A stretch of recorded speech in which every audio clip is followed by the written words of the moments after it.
wabarakatuh.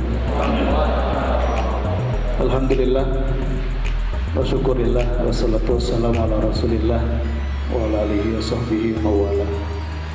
Yang sama-sama kita hormati Sekretaris DPW Partai Gelora Jawa Barat Kang Totong dari Sukabumi jauh-jauh ini. Berapa jam tadi? 4 jam. Bicaranya cuma 5 menit. Jadi tadi ini baru takjilnya 5 menit. Nanti makan besarnya insya Allah setengah jam minimal. Jadi insya Allah kesempatan ini harus dimanfaatkan untuk bisa mendengar arahan-arahan beliau yang lebih lengkap, yang lebih spesifik, karena memang beliau ini yang menggawangi Partai Gelora di Jawa Barat. Juga yang sama-sama kita banggakan Ketua DPD Partai Gelora Indonesia Kota Depok, Bang Subhan, orang muda, tapi saya sudah lama kenal beliau dan orangnya memang sejak mahasiswa punya kecenderungan terhadap dunia politik. Dan juga saudara-saudara sekalian, ketua-ketua DPC se-Kota Depok, juga seluruh jajaran pengurus DPD. Saya tidak akan berorasi karena suasananya bukan suasana orasi. Karena bisa jadi sebagian atau mungkin semuanya yang hadir di sini lagi saum sunnah, lagi puasa sunnah syura. Jadi kalau diajak orasi nanti kering duluan tenggorokannya ya. Sementara kita harus menghemat. Tapi saya akan manfaatkan kesempatan ini untuk kita coba berbagi pikiran dalam konteks bagaimana kita mengembangkan elemen-elemen kekuatan partai kita sebagai partai baru, dan khusus untuk Depok serta beberapa kabupaten kota lain di berbagai provinsi, kebutuhan untuk memperkuat elemen-elemen kekuatan partai ini akan dipercepat, akan diakselerasi, karena ya di tahun 2020 nanti Desember akan juga terlibat berpartisipasi dalam pilkada. Nah, tentu saja saudara-saudara sekalian, kita menyadari penuh bahwa Partai Gelora sebagai partai baru yang belum diverifikasi oleh KPU sebagai peserta pemilu, karena verifikasinya nanti tahun 2022 ya. Kita belum tahu apakah bulan Agustus atau bulan Oktober ya, jadwalnya. Nah, sehingga di Pilkada 2020 ini Partai Gelora memang belum menjadi peserta pilkada. Dalam arti belum punya izin, belum punya tiket untuk bisa mengusung calon.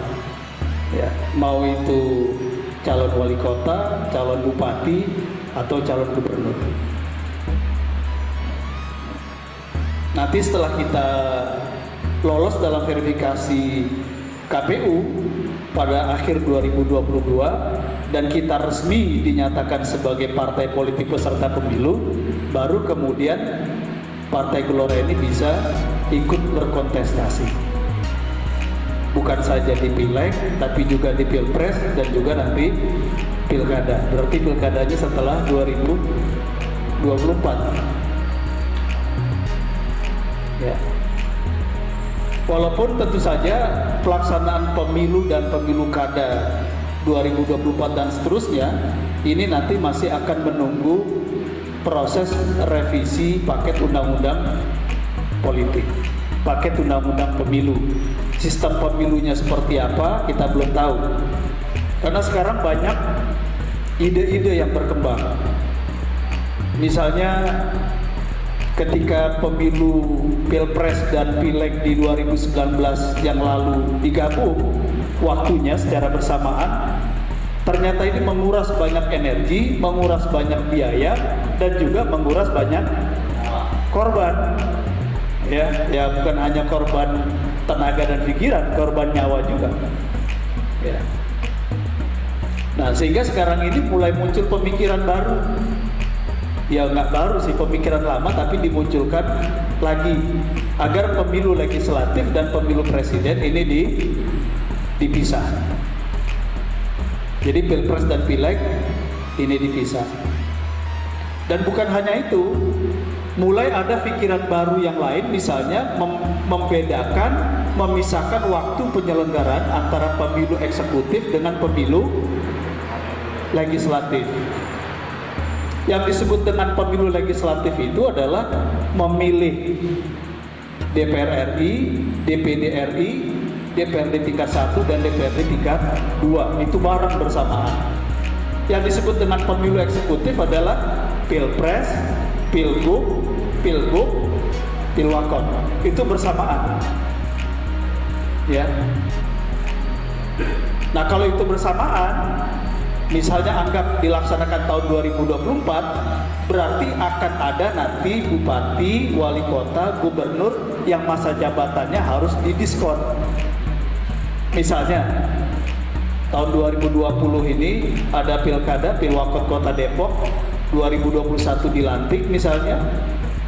Tapi kalau 2024 ada pemilu eksekutif bersamaan, berarti 2024 Kota Depok akan ada pilkada lagi. Berarti masa jabatannya cuma 2021, 22, 23, 24, 4 tahun. Ya.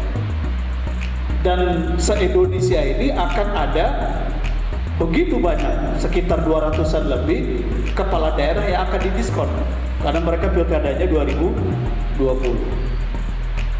Nah, apakah mereka ikhlas masa jabatannya didiskon setahun? Kan kita belum tahu ini, ya.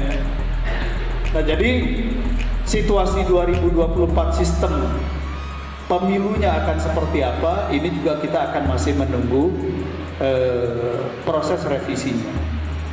Ya. Dan Partai Gelora karena belum punya anggota DPR dan DPRD, ya, jadi kita belum bisa terlibat dalam proses legislasi. Ya, kita tunggu hasilnya.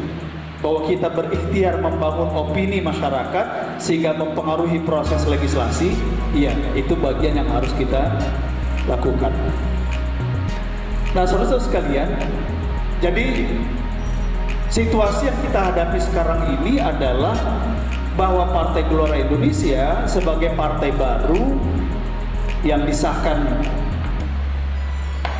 pada bulan Mei 2020 ini, ya, jadi usianya baru beberapa bulan, ini sedang fokus untuk melakukan langkah-langkah pengembangan organisasi. Dan langkah pengembangan organisasi ini punya target-target yang jelas, target-target yang terukur, di mana nanti ujian berikutnya, ya, ujian pertama kan kemarin lolos verifikasi Kumham sebagai badan hukum partai politik. Alhamdulillah sudah lolos. Ya, kalau kita lihat ke belakang, kerja cuma 4 bulan, tapi kita bisa membentuk 34 DPW, kita bisa membentuk 490 DPD kabupaten kota, dan kita bisa membentuk 4.600 DPC di tingkat kecamatan. Kerja cuma 4 bulan.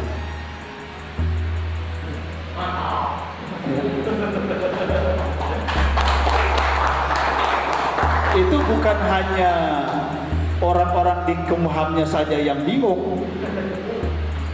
Begitu Menkumhamnya tanda tangan, lalu kita ada konferensi pers, ramai di berita, semua orang-orang politik mulai dari istana sampai warung kopi juga akhirnya bingung, heboh. Ya.